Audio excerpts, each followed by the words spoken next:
So it is my great pleasure to introduce you the talk today of this Webilum that will be given by Omar Ortiz.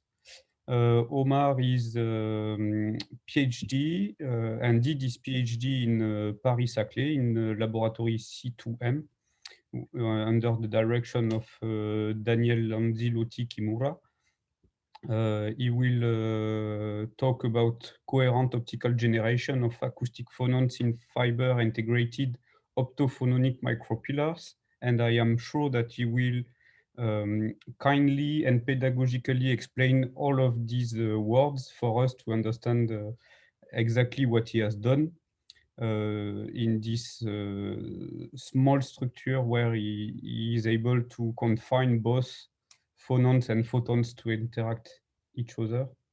So Omar, you can start with your talk, and then we will have time for discussion and questions. So please. Okay, thank you very much, Samuel. Thank you for inviting me to be here. As Samuel said, I did my PhD and at the C2M, and this work is part of the work of my thesis under supervision of Daniel Lancelotti Kimura. And yes, we have this long title that what I'm investigating is fiber integrated optophononic micropillars. That's a subject of a study. And what I'm doing is coherently generating acoustic phonons through optical means in this kind of device. So here I'm placing in the first slide an SEM image of the kind of device that we are going to study. So it's this kind of cylinder, which is what we are calling a micropillar. And this works both as a resonator confining phonons and as a cavity confining light. And it confines mechanical vibration not in the way like you will imagine in a drum-like shape, but by having this nanostructure inside. So you can see that here there is a zoom box where we can see all the different layers in which form this micropillar. These layers have been grown with molecular beam epitaxy and are very flat, which allow us to work with high frequency phonons. So why we want to work with phonons? Well, phonons are the quantum of mechanical vibrations. I like to present this spectrum. So here I'm showing the phononic spectrum, which is, I like to put this in an analogy to the spectrum of electromagnetic radiation that we usually see. So this is the equivalent, but for mechanical vibrations. And we can see how at different scales, phonons or vibrations have different applications. So here I'm listing just a few examples. So we can see how, for example, at the low frequency range, infrasound is used to monitor volcano activity.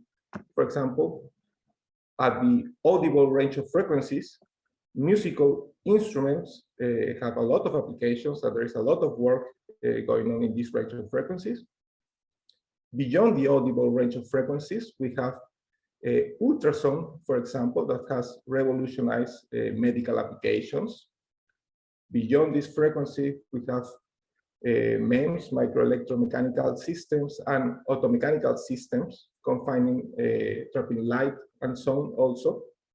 And beyond the hundreds of megahertz, we find the field of nanophononics. And this is where my work is going to be focused, where we investigated devices with features on the nanometric scale, engineered to control phonons in the range of frequency between gigahertz and terahertz. So why we want to investigate and control phonons? I like this quote from this review journal in review publication in nanophononics, and it states the following: in contrast with electrons and photons, only recently different communities have been deploying efforts to achieve control of phonons over a broad range of scales, especially at the micro and nano scales, hence nanophononics.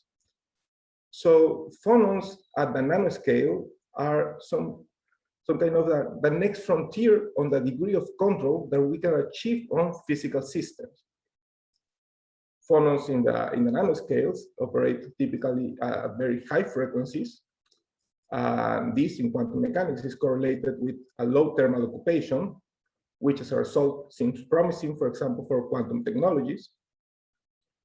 Also correlated with these high frequencies, the physical scale of the device that operate in nanophononics and of the waves of these phonons are very small compared to, for example, with the wavelengths of light in the visible range. Then we can have high resolution imaging using phonons. And of course, there are much more applications. Here I'm just listing a few of them. So for example, heat control for sensing applications, and also as a simulation platform to mimic physics of a different kind. So in this slide, I'm presenting a few examples. You should recognize this nice work done there to mapping, for example, with phonons, the interface between different lattices.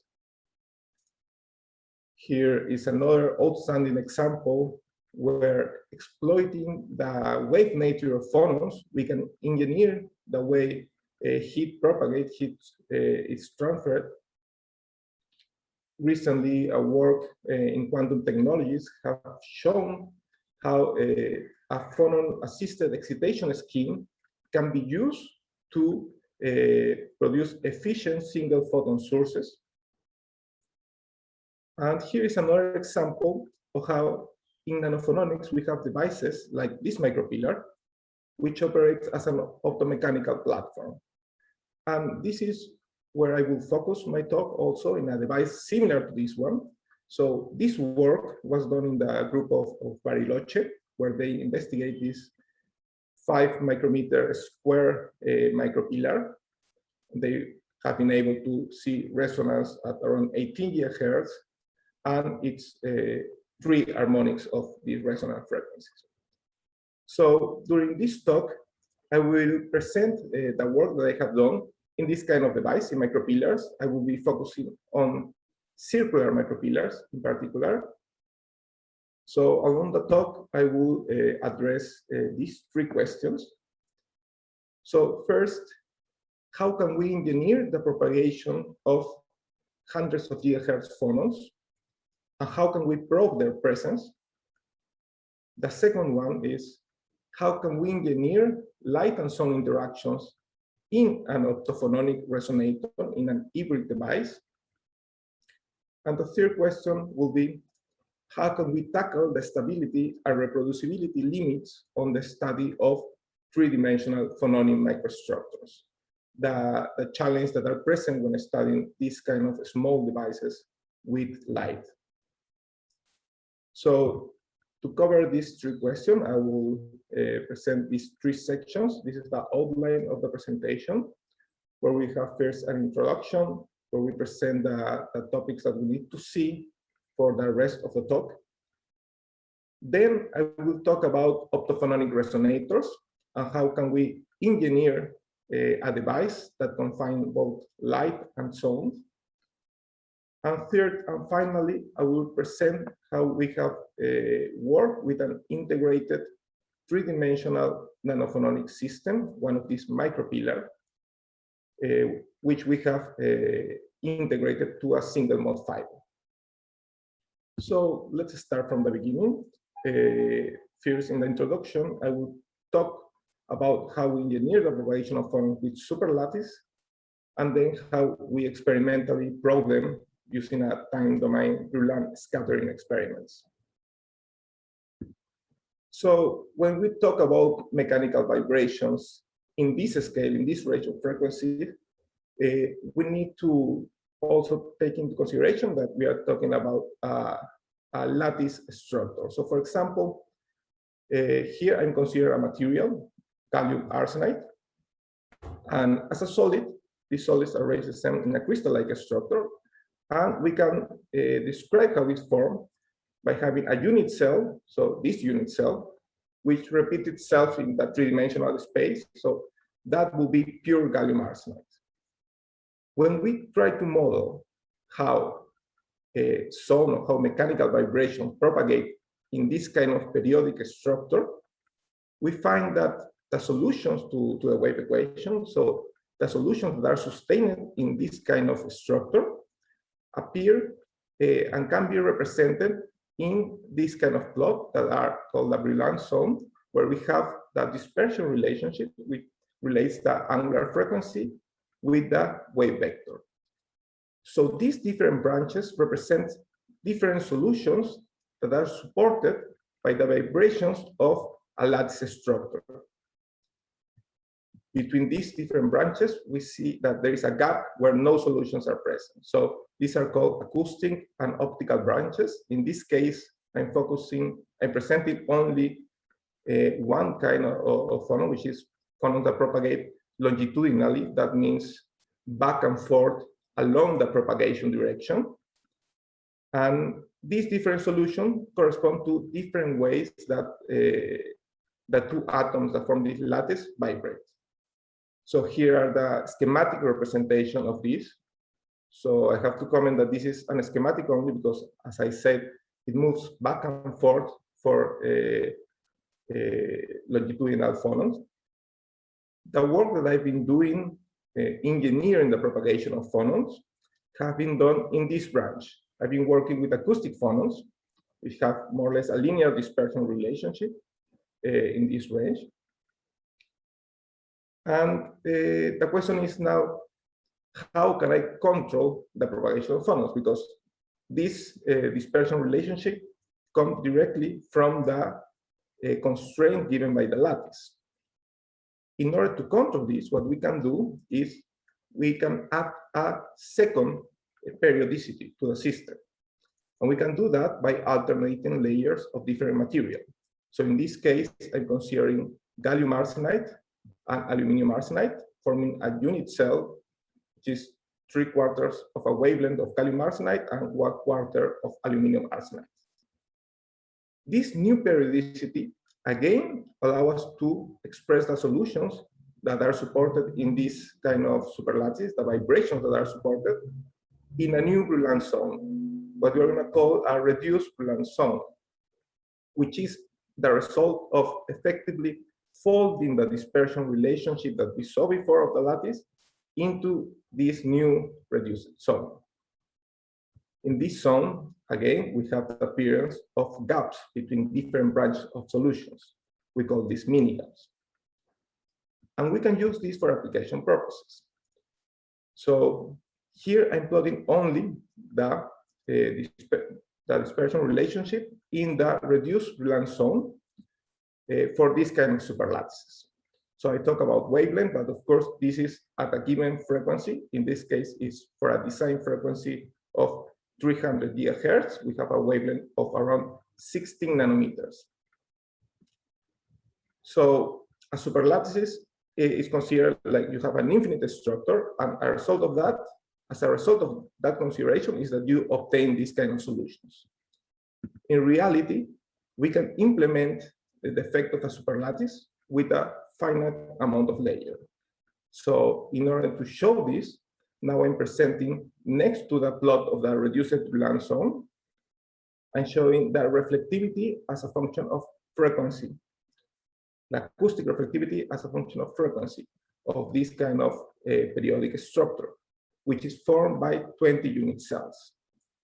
And we can see how at the same position where we have mini gaps in the band structure, high reflectivity regions appear. This is a result of the fact that no solutions are supported here, not solutions with real angular frequency, actually. That means that in this range of frequency, this kind of structure acts like a reflector. This is known as a distributed Bragg reflector, and is what in optics we know as the analogous to the electric mirror. So this is something equivalent, something analogous, but for phonons. And as I said, we can use this for example, to confine phonons. So by placing a spacer between two mirrors, two reflectors, we're able to trap the phonons in this region of space. So this will be the equivalent in a lattice to place a defect in a gap region, like in electronic analogous. And as a result of this defect, you have the presence of a confined mode. So now this is the reflectivity of the DVR only, of the distributed Bragg reflector.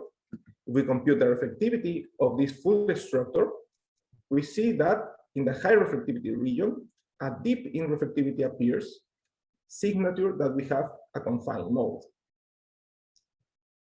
So this is what we can do to engineer the confinement of some until now. That's what I have told you of mechanical vibrations. Before talking about how we can do this with light, which is actually completely analogous to this, let's talk about how can we measure the presence of these phonons. So in order to do so, we use, as you well know, this method to detect phonons. So we're using a pump and probe technique, which can be fastly explained as a three-step, a three-act play. I like to put it like that. So the first act is to send a short pulse of light. We are using actually picoseconds pulse of light to excite the sample. So through different physical mechanisms, this pulse will produce phonons in this structure. On the second step, on the second act, we have that a second pulse called the probe, focused in the same region where phonons were generated. And as a result of the presence of phonons, the reflectivity measured or sensed by the probe, it's modulated as a function of time. So it will depend on which moment it arrives, what reflectivity it measures. And to extract that information, we can collect the probe pulse and send it to a photodiode for detection. So this is a broad view of the scheme.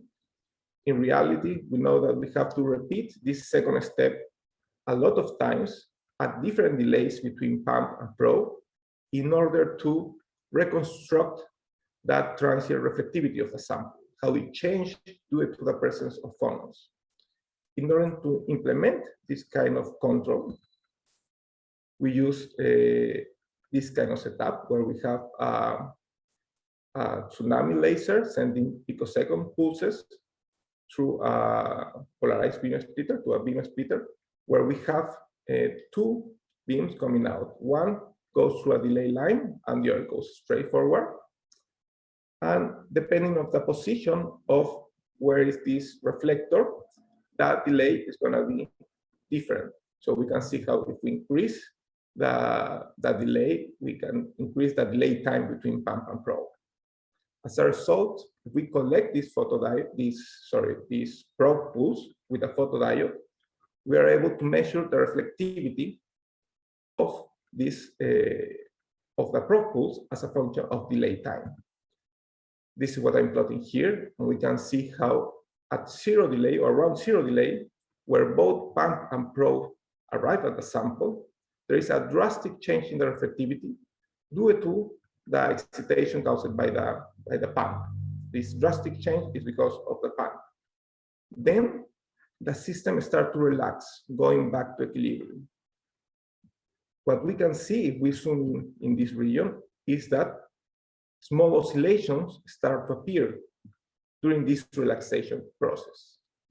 These oscillations in reflectivity are caused due to the presence of phonons and actually appear at the frequencies of the phonons that are there. So we perform a Fourier transform, we can obtain what in this case was the signature of a resonator operating at 200 GHz.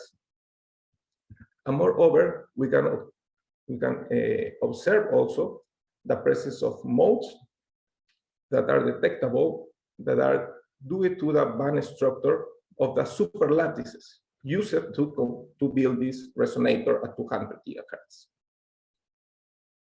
So, of course, this is a schematic view of the setup. In reality, this is more complex. So now this is a second, more detailed version of the setup.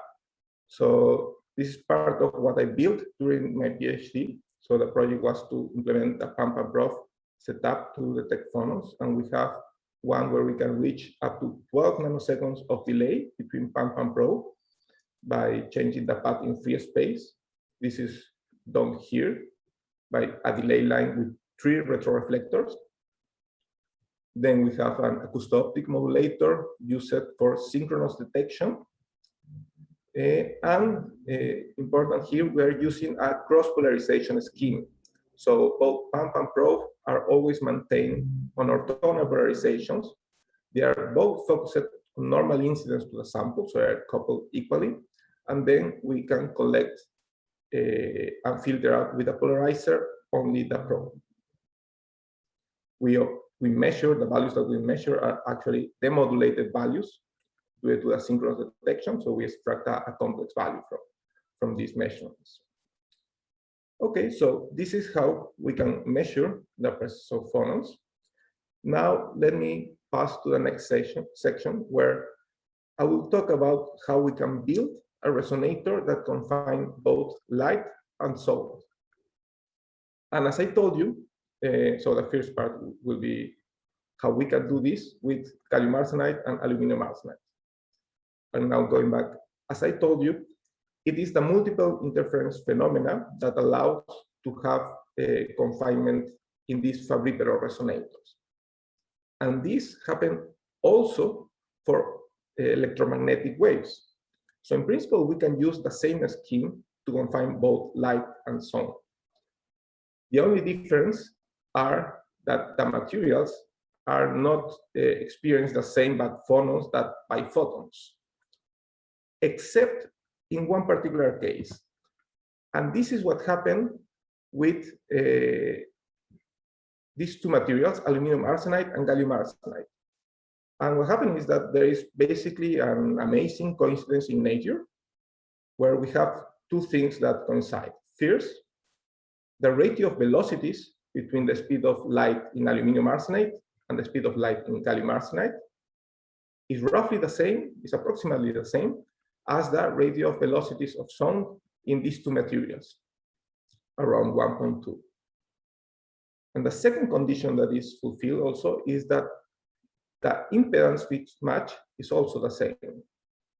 For the case of optics, that's the index of refraction ratio. And in acoustic, we are talking about the acoustic impedance.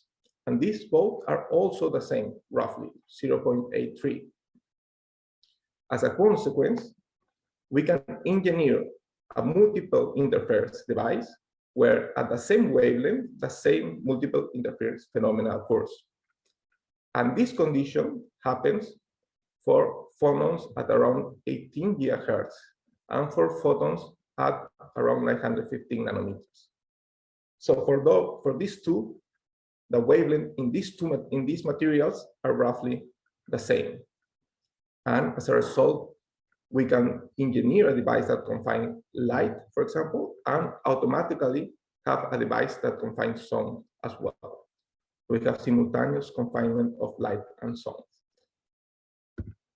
Here I'm presenting a schematic representation of this kind of device. So again, as in the previous schematic of the Fabry-Perot, we have a spacer in the middle, and it's surrounded by different number it's surrounded by two distributed Bragg reflectors. And these have been engineered to operate at exactly at around 18 gigahertz and around 915 nanometers. So to operate both for optical and for acoustic waves. As a consequence, when we plot, for example, the reflectivity of this full device, we see that both the acoustic reflectivity and both the optical reflectivity show a high reflectivity region with a DP reflectivity signature of a confining mode. When we plot the fields along this structure, we see that these are mostly localized in the spacer, and we can see how the fields, in this case, the comparable fields will be the electric field and the displacement. We see how these two are very well aligned, they are very well matched. So thanks to these properties of aluminum arsenide and gallium arsenide is that we can design a a device as a repairer for both light and sound simultaneously. And why this is important for us? Because we are trying to investigate devices that are quite challenging to extract signals from. So we want to investigate these micropillars, and we know that these experiments, these pump-and-probe experiments, rely on basically on the scattering between light, between photons and phonons. And therefore, the largest the field confined, if you can confine a strong field of phonons and photons in the same position, the better. So the device that we want to investigate is this micropillar that I presented, confining both light and sound. And this kind of device features not only the optophonic capability, but also it can go up to very high frequencies. We have seen the Bariloche demonstration reaching up to 95 GHz. And what is promising for quantum technologies is that it demonstrates a high quality factor times frequency value of the order of 10 to the 12 to 10 to the 14 at room temperature. So I'm presenting again here the device that we want to investigate. And using a similar setup as the one I showed you, where we couple abnormal incidence on the top face of these micropillars, we were able to measure two different micropillars in free space. So one was a 5 micrometer circular micropillar, and the other was around 2 micrometers. And in both cases, we were able to distinguish the presence of the confined node at around 18 GHz.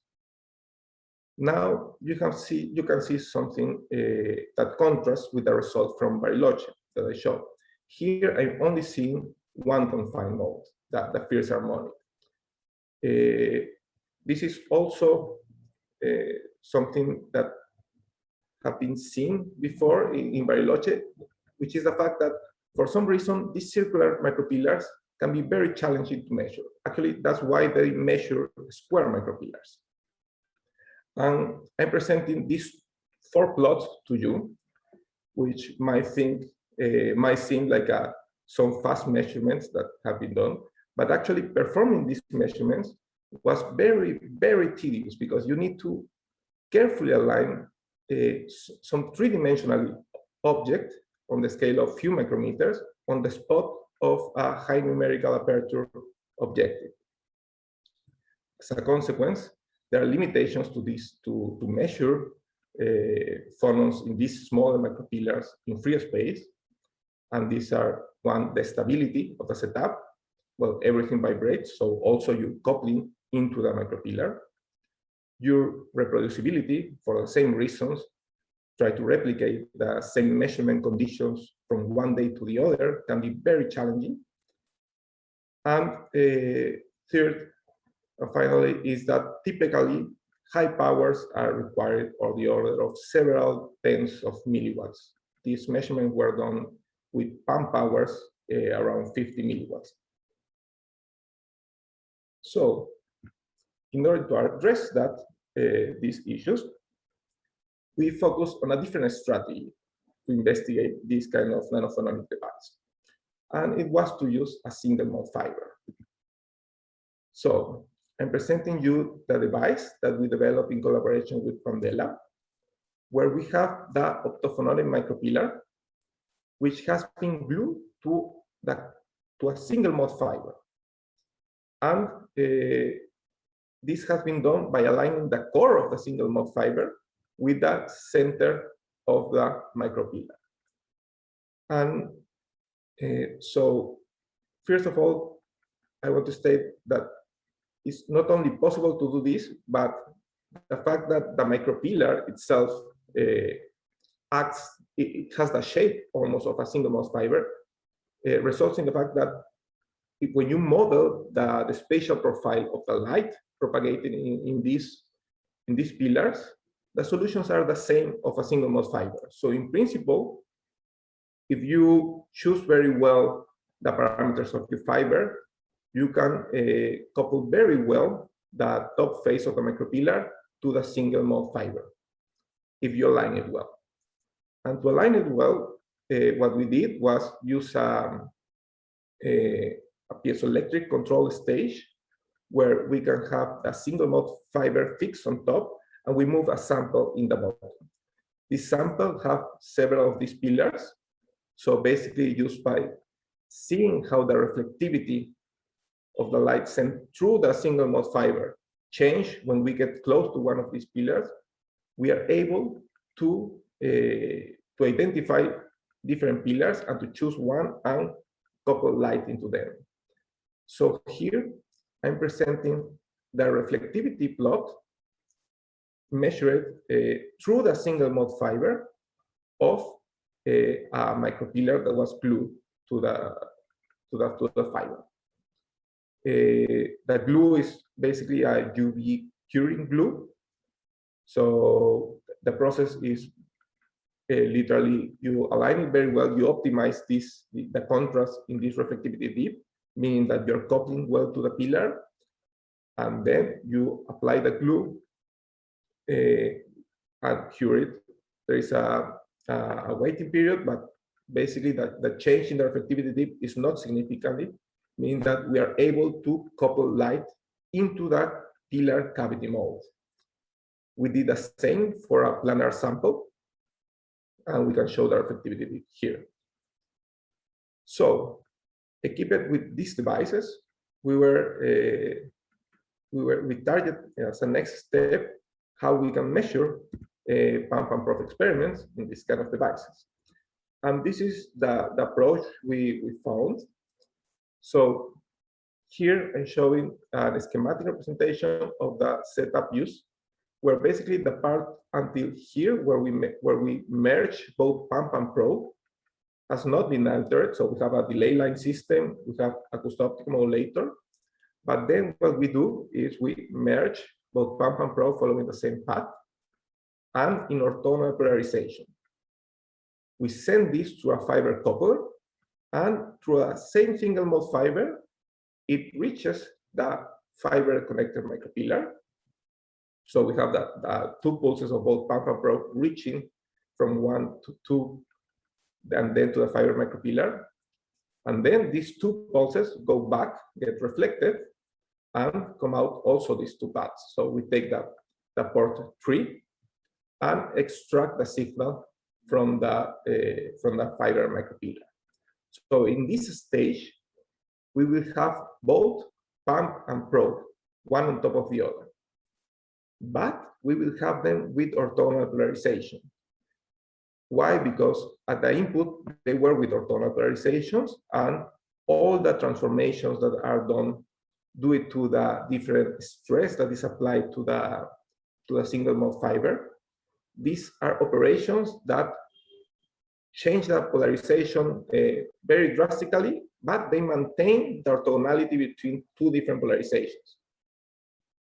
Therefore, using a set of quarter and a half wave plate and a polarizer, we can always filter out the pump signal and only measure the probe. So we performed these measurements, and in 5-minute measurement, we were able to rapidly see the presence of a confined mode at around 18 GHz. We saw also the behavior in the reflectivity trace, where we see this drastic change in reflectivity, then the system goes back to equilibrium.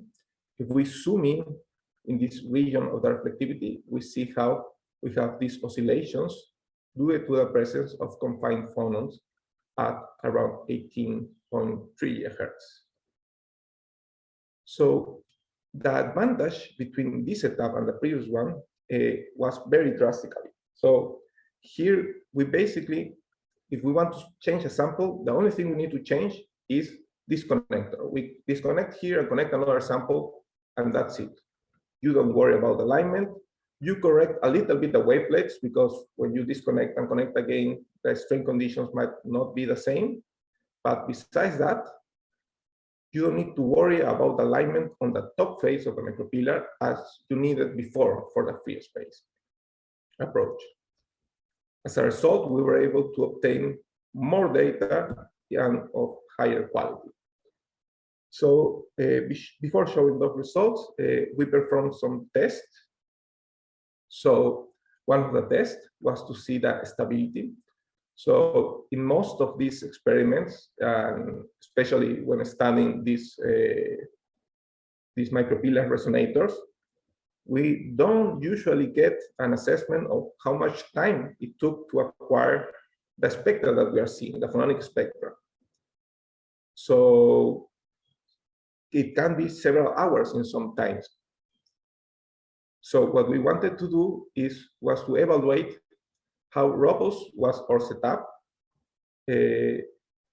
over the course of more than 40 hours.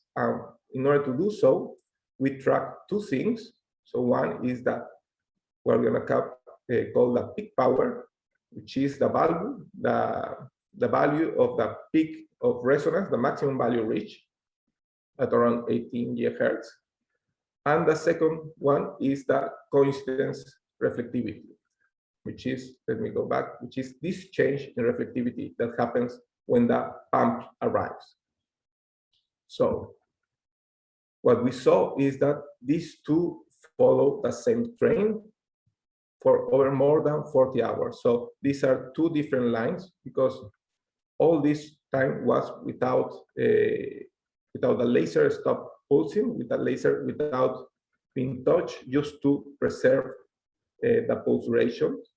And we can see that this is significantly more robust than experiments in free space. With this in mind, we perform also experiments to evaluate how little power can we send to this kind of device and still be able to resolve the presence of coherent phonons. And we found that, for our surprise, that in the planar cavity, so not in the micropillar, but in the planar cavity, we were able to reach values as low as 1 microwatt and still being able to see the presence of confined mode. This is quite interesting also because this kind of device, this kind of multi-layer structure, and in particular, these kind of pillars, are used for quantum technologies by placing quantum dots in the spacer and controlling the different excitons that form there. So here, with this kind of setup, we're performing experiments in the range of powers that are compatible with this kind of device. So this, for me, represents some interesting result. And with this, I pass to the final result that we obtained after assessing all the capabilities of the setup. So we perform a 50 minutes integration of the measurement. We actually, to achieve this measurement, we measure a different detuning. So we have an optical cavity, we have a deeper reflectivity like this, and we can place the wavelength of the laser at different parts of the optical cavity, different detunings, centered or not. So by systematically measuring a different position, we were able to locate the position where we are most efficient to detect the presence of confined phonons. This happened when we were blue detuned. So if this is the center of the cavity, we're going towards lower wavelengths here in position A. And moreover, when we measure the reflectivity trace, we see that it changed, but it doesn't change monotonous. So it changed once, and then you can see how it goes down again and then recovers. What we are seeing here, this effect, is the result of the optical cavity shifting around. So basically, we are reconstructing how the optical cavity moves in this trace. So with this information of the detuning, we performed a 50 minutes integration in this kind of measurement, and we obtained this very nice spectra with very little noise, where we can see the presence of a first harmonic, a third harmonic, fifth, and up to a seventh harmonic, up to 128 GHz. So this one has not been seen before in the previous demonstration. This was done in a 2.8 micrometer diameter micropillar. So it was smaller from the one in Bariloche, and therefore we can talk more of a confinement of both light and sound. And with these high frequencies and relatively high quality factors for these high frequencies, we are also in the range of quality factors time frequency of 10 to the 14 up to almost 10 to the 15. So with this result, I reached the conclusions of this talk, where we have demonstrated capabilities to perform coherent phonon generation experiments with few microwatts. We have demonstrated that we have a platform to perform this experiment that is stable for at least for over a day. We have fast measurement capabilities with high signal to noise ratio. So the advantage to have a single mode fiber really was a game changer in the lab. And finally, we have a plug and play coherent phonon generation experiments, meaning that we can exchange easily the samples and perform experiments on different devices without worrying about how to couple. So you can imagine that in free space, changing between different pillars was a task for several hours if you wanted to do it correctly, if you wanted to couple very well to this small device. With a single mode approach, we use disconnected and connected again, and we launch the measurements. And that's basically it. So with this, I reached the perspectives of this work. So here I'm placing something that can be interesting, which I think is the study of phonon transport in complex three-dimensional structures. So there are still open questions in how these kind of devices, these kind of micrometric devices with features in the nanometric scale, how phonons would propagate at these high frequencies in this kind of device. How are they going to be trapped, for example? To see how phonons propagate, or to observe experimentally how these propagate, we are planning two different approaches. So one is to use a scanning microscope kind of approach, where we can control independently the position of the probe laser on a sample from a pump laser. This has been done before, and of course, having this nice mapping of the propagation of phonons. Another approach, given the nice result we can obtain with a single mode fiber, will be to use something like this, like a fiber bundle. Then we can measure the presence of different phonons at different positions directly by exchanging single mode fiber in a similar way as we exchange samples now. So this will be very convenient, with the price of having a fixed access to different positions on a sample.